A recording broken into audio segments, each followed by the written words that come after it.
If I told you, Rome is not just the city of light and ancient squares, but also an underground labyrinth full of secrets, where blood-soaked rituals, vanished treasures, and rooms no one dares to open once took place, would you believe me? Today, we will step into the heart of the Roman Empire, where stones have witnessed power, crime, and things history wanted to bury. From the Colosseum to the deep, winding tunnels, from lost treasures to religious mysteries erased from the books, Rome is not just a city. It is a sealed book, waiting for us to open its pages with awe. Prepare yourself, for what you are about to hear will change the way you see the eternal city forever.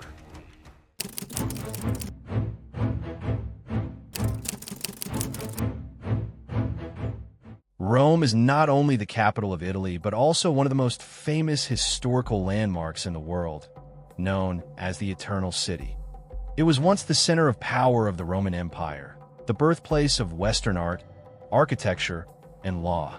Today, the historic area of Rome, including the Colosseum, the Roman Forum, and other ancient structures, has been recognized as a UNESCO World Heritage Site since 1980. Rome is not only renowned for the Colosseum, one of the new seven wonders of the world, but also for being the home of Vatican City, the global center of the Catholic Church. Every year, tens of millions of tourists from around the world flock to Rome to admire its ancient squares, Baroque fountains, ancient temples, and thousand-year-old cobblestone streets, making it one of the world's top cultural tourism destinations. Rome, a name that resonates like a symphony of historical power. When we think of ancient Rome, we often picture the majestic Colosseum, vast marble-paved squares, and grand temples dedicated to Jupiter or Venus. It was the place where emperors shaped the fate of Europe, where Western civilization began writing its first chapter. But few know that beneath those polished stones lies an entirely different world. A network of underground tunnels stretching hundreds of kilometers, where darkness has reigned for over 2 millennia. They're called the Catacombs, a labyrinth of damp, winding tunnels beneath the city. And the question arises, why would a great empire like Rome need such a vast underground city? Historical records indicate that the catacombs emerged around the 2nd century AD, when Christianity was still considered a heretical sect and its followers lived in fear of persecution.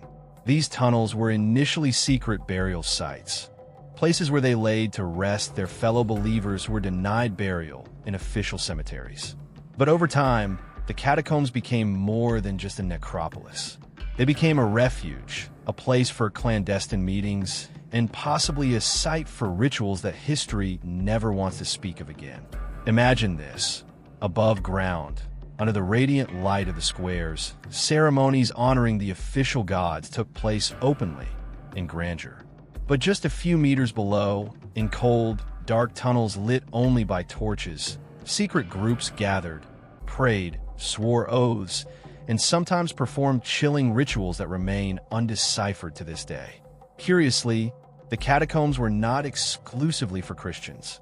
Archaeologists have discovered underground chambers linked to Mithraism, a mysterious religion worshipping the god Mithras, popular among the Roman military and aristocracy. Reliefs depicting bull sacrifices, sun symbols, and circular rooms resembling initiation chambers have led many scholars to believe that the catacombs were not just a refuge. They were a parallel religious world operating in the shadows of the empire. So what was the true purpose of these underground tunnels? Merely for burying the dead? Or something darker? Rituals to invoke power? Political secrets buried with the bones? And are there corners that even modern archaeologists have yet to set foot in? If Rome above ground is a city of light, with its splendid squares and grand temples, then below ground lies an entirely different world, dark, damp, and full of mysteries. This is the Catacombs, a network of tunnels stretching hundreds of kilometers, rarely mentioned in official history, but hiding stories that make even archaeologists shudder. According to the research of Antonio Ferroa, a renowned Italian archaeologist who led excavations in the catacombs in the mid-20th century, these underground tunnels began forming in the 2nd century AD. when Christianity was deemed heretical and its followers were forced to seek refuge. Pharaoh described the catacombs as a city of the dead beneath the city of the living, where thousands were buried in stacked stone niches, connected by long, winding tunnels. Pharaoh, the catacombs of Rome. But was the purpose of the catacombs truly just burial? Evidence suggests they were also used for secret gatherings. In the Roman catacombs, John Henry Parker emphasizes that wall paintings depicting scenes of prayer, feasts, and encoded religious symbols indicate the catacombs served as an underground church for esoteric rituals. Notably, some reliefs show bizarre imagery. Feasts with large fish and bread, symbols of life, but also suggestive of religious initiation ceremonies. Picture yourself walking through a narrow corridor with stone walls on either side carved with symbols. The fish, ichthyes, doves, anchors, all coded signs to identify those of the same faith. But in that darkness, scholars have also found circular rooms with stone altars, believed to be sites of mysterious Mithraic rituals, a religion that coexisted with Christianity at the time.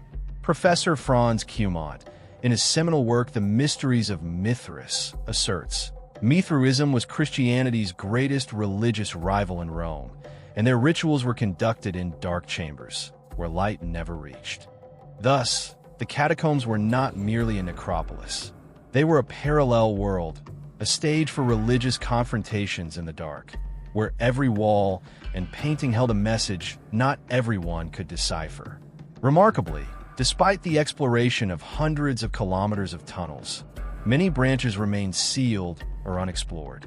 Some hypothesize that beneath those stone layers lie rooms containing secrets of rituals or even religious treasures that history has deliberately concealed. When we think of ancient Rome, the first image that comes to mind for many is the Colosseum, a symbol of power and brutality. It was a place where the blood of thousands of gladiators stained the white sand, where battles between men and wild beasts enthralled bloodthirsty crowds.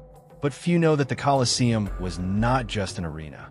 At times, it transformed into an artificial ocean, where staged naval battles took place right in the heart of the city. According to Keith Hopkins' research in the Colosseum, emperors and gladiators, during the Roman Empire's golden age, emperors sought to please the masses with entertainment beyond imagination. One of the grandest spectacles was the naumachii, simulated naval battles staged within the Colosseum. Imagine this, a radiant morning in ancient Rome, with tens of thousands pouring into the arena. But instead of white sand, they see a vast shimmering sea under the sunlight. Wooden ships were brought in through a complex mechanism, with hundreds of slaves and prisoners clad in armor, wielding weapons, ready to fight to the death. As the horns sounded, water splashed, ships collided, and blood mingled with the clear water in the heart of Rome.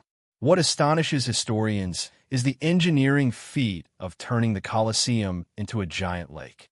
According to Suetonius in the Lives of the Caesars, Roman engineers used a sophisticated system of underground channels and valves to pump water from the Tiber River into the arena in just a few hours.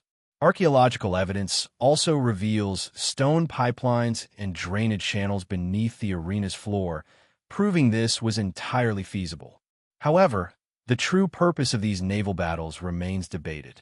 Were they merely entertainment, or a way for emperors to flaunt their power, sending a message that we rule not only the land but also the seas?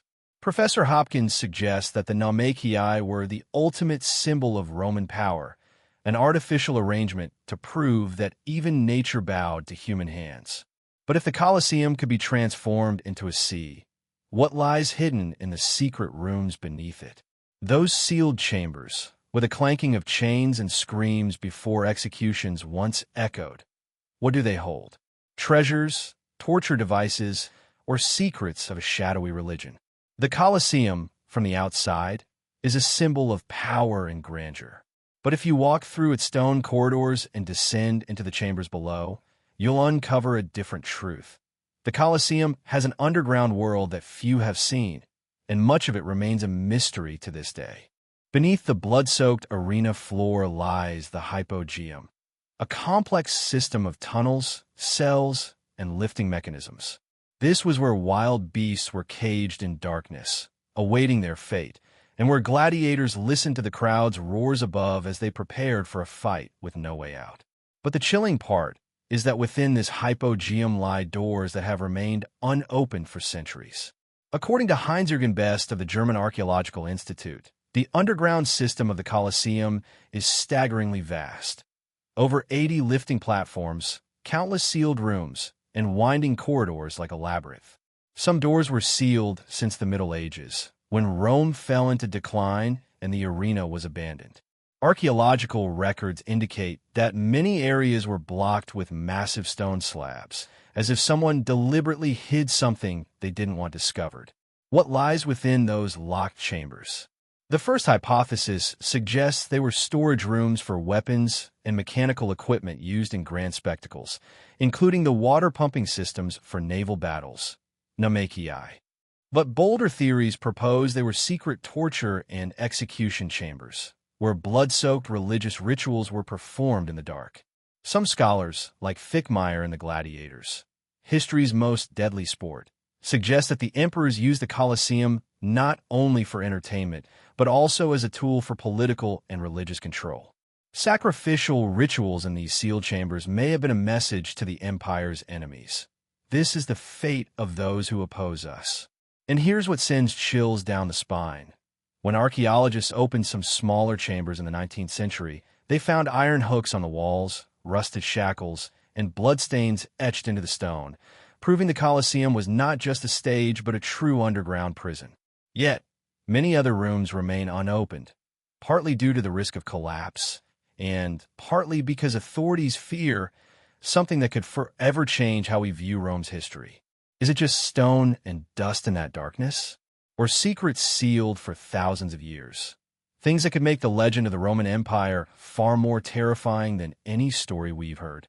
If the catacombs were where Christians sought solace in quiet prayer, another religion thrived in parallel beneath Rome's grand structures, mysterious, powerful, and haunting. This was Mithraism, the worship of the god Mithras, originating from Persia and becoming a secret faith of the Roman military and aristocracy. What set Mithraism apart was its absolute secrecy. Only men were allowed to join, and its most important rituals were conducted in the darkness of underground chambers called Mithraea.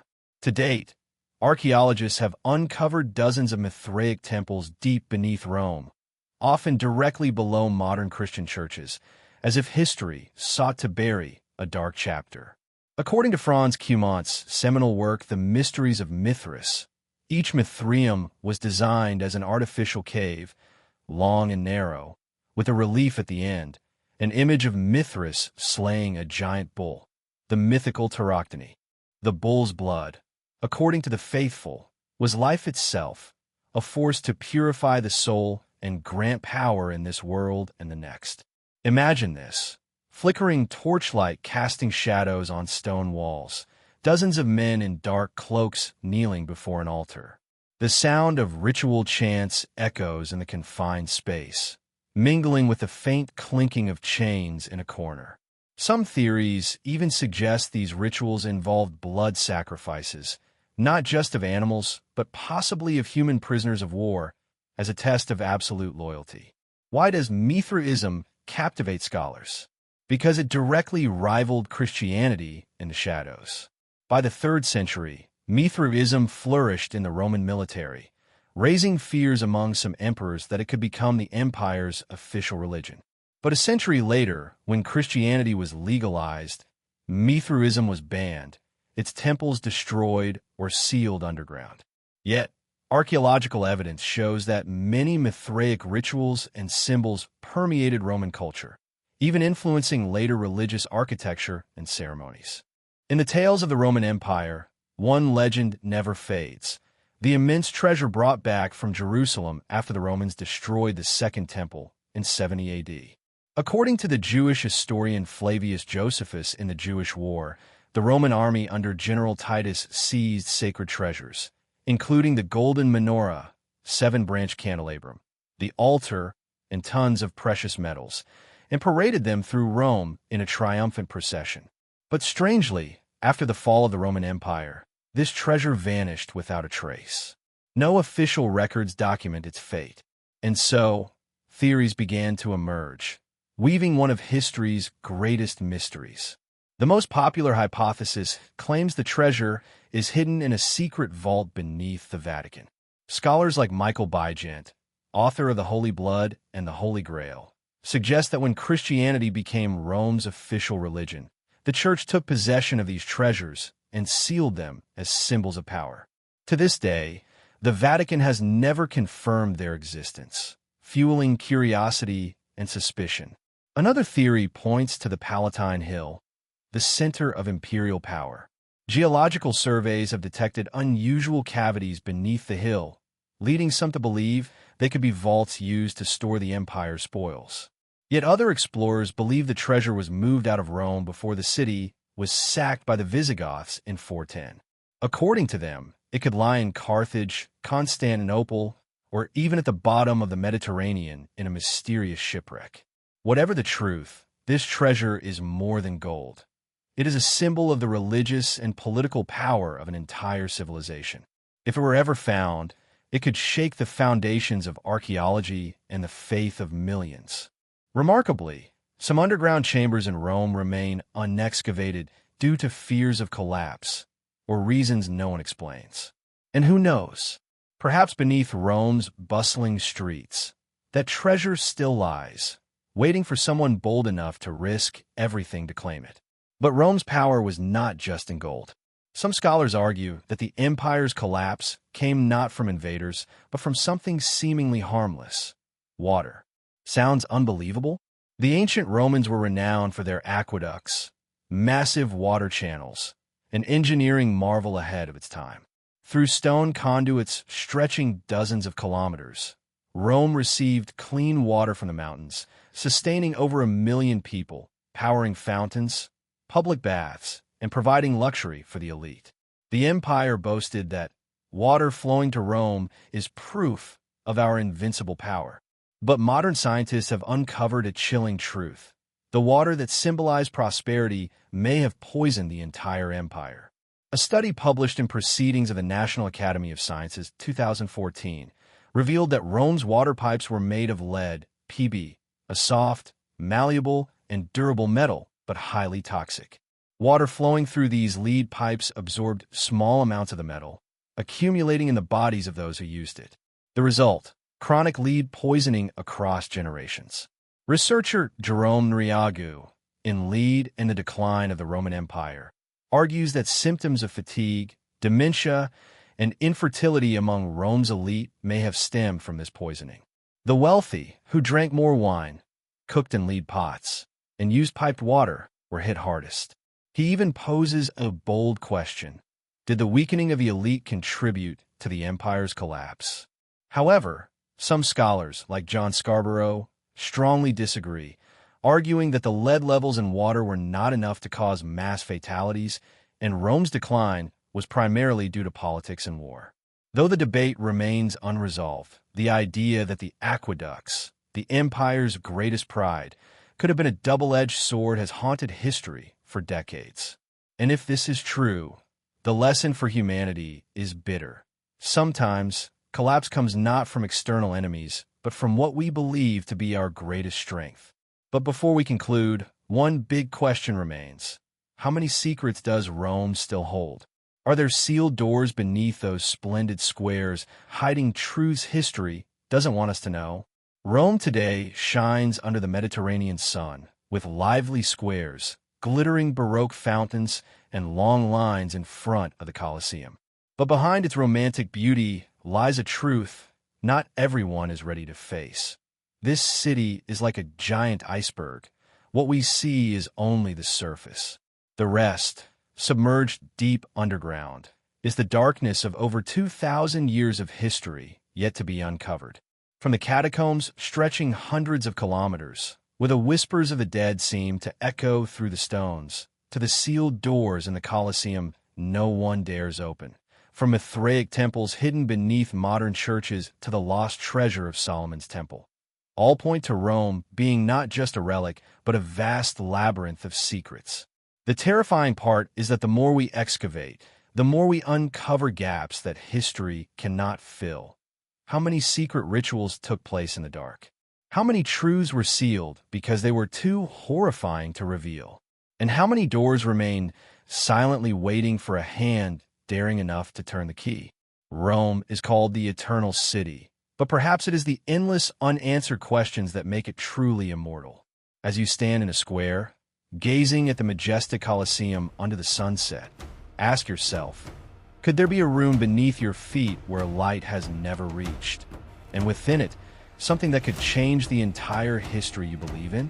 Thank you for joining me on this journey to uncover the mysteries of Rome, a place where power, religion, blood, and darkness intertwine in a story spanning 2 millennia. If you found this video fascinating, please hit like, subscribe, and leave a comment. Which of these mysteries sent shivers down your spine the most? Stay tuned, because in the next episode, we'll explore another structure, where some believe the gods themselves walk the earth. Get ready, for this journey has only just begun.